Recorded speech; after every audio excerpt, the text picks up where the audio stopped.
जैसे ही वह अपनी माँ के हाथ का एक एक निवाला खाता, उसकी आंखों के सामने लगातार टिमटिमाते हुए कुछ अंक दिखाई देने लगते। लेकिन उसे एक अजीब बात समझ आई, जब भी वह बाहर का खाना खाता, ये रहस्यमयी अंक कभी दिखाई नहीं देते थे। सिर्फ माँ के हाथ का खाना खाते समय ही ये अंक हर निवाले के साथ कम होने लगते। शुरू में उसे लगा कि शायद उसकी आंखों का धोखा है, इसलिए उसने पूरे शहर के कई अस्पतालों में जाकर अनगिनत जांच कराई, लेकिन हर रिपोर्ट में यही निकला कि उसका शरीर पूरी तरह स्वस्थ है। एक दिन जब उसने फिर से माँ के हाथ का खाना खाया तो वही अंक दोबारा उसकी आंखों के सामने उभर आए। तभी उसे एहसास हुआ कि ये कोई भ्रम नहीं था। उसी रात उसे अपने दिवंगत पिता का सपना आया। तभी उसे एक बेहद दर्दनाक सच पता चला। वे घटते हुए अंक उसकी माँ की बची हुई जिंदगी की उलटी गिनती थे। जिस दिन यह गिनती शून्य पर पहुंच जाती, उसी दिन उसकी माँ हमेशा के लिए उसे छोड़कर चली जाती। जाने से पहले उसके पिता ने उससे कहा, किस्मत को बदला जा सकता है। सुबह उठते ही उसने यह बात अपने दिल में बसा ली। माँ को बचाने के लिए उसने फैसला किया कि वह अब कभी उनके हाथ का खाना नहीं खाएगा। वह तरह तरह के बहाने बनाकर माँ को रसोई से दूर रखने लगा और रोज उन्हें बाहर खाना खिलाने ले जाने लगा। लेकिन कुछ ही समय बाद उसकी माँ के लिए रोज बाहर खाना खिलाना संभव नहीं रहा। तब उसने एक और रास्ता चुना। उसने ठान लिया कि वह मन लगाकर पढ़ाई करेगा और सियोल नेशनल यूनिवर्सिटी में दाखिला लेगा। उसे यकीन था कि अगर वह माँ से बहुत दूर चला गया तो उसे उनके हाथ का खाना नहीं खाना पड़ेगा और उनकी बची हुई जिंदगी वहीं थम जाएगी। कुछ समय बाद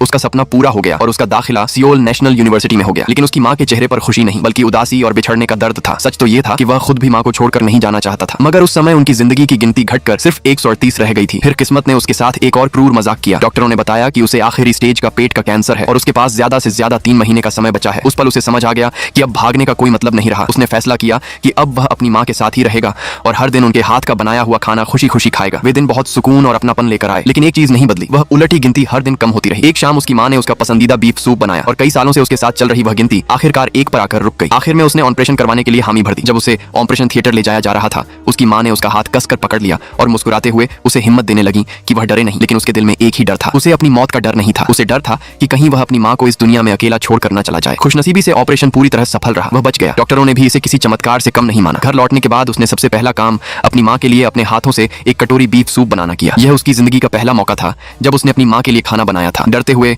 उसने अपनी आंखें बंद कर लीं। उसे लगा कि कहीं सामने दिखने वाली गिनती अब पूरी तरह शून्य पर न पहुंच जाए। जैसे ही उसकी माँ ने उसके हाथ का बनाया हुआ खाना खाना शुरू किया, उसने धीरे धीरे अपनी आंखें खोली और सामने देखा। वह गिनती जो इतने लंबे समय से रुकी हुई थी, अब धीरे धीरे बढ़ने लगी। उसी पल उसे अपने पिता की बात का असली मतलब समझ आ गया। किस्मत बदलने का मतलब भाग जाना नहीं था। माँ के हाथ का खाना छोड़ देने से उनकी जिंदगी नहीं बच सकती थी। असल मायने यह रखते थे कि उनकी बनाई हुई हर एक थाली की कद्र की जाए, उसे पूरे दिल से खाया जाए और उनके प्यार को महसूस किया जाए। इसलिए ऐसा मत होने दो कि प्यार की अहमियत तुम्हें तब समझ आए जब बहुत देर हो चुकी हो। अपने प्रियजनों के साथ बिताए हर पल और उनके हाथ के हर निवाले की कद्र करो।